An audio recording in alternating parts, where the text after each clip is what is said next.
Nomination ప్రక్రియ start అయ్యే పరిస్థితిలో అన్ని ఆర్ఓ సెంటర్స్లో 4 assembly constituency RO and Araku parliamentary constituency RO అన్ని చోట్ల పటిష్టమైన బందోబస్తు అరేంజ్ చేయడం జరుగుతుంది.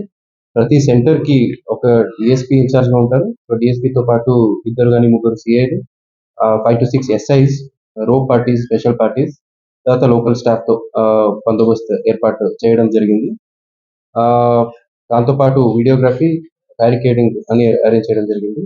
సో ఏ కాన్స్టిట్యుయెన్సీలోనే all the contestants have to take prior permission if they are coming in procession. అట్లా ప్రొసెషన్ టైంలో ఏ టైం వస్తారు, ఏ రోజు వస్తారు, అది ముందునే సువిధ యాప్ లో పర్మిషన్ కి పెట్టుకోవాలి.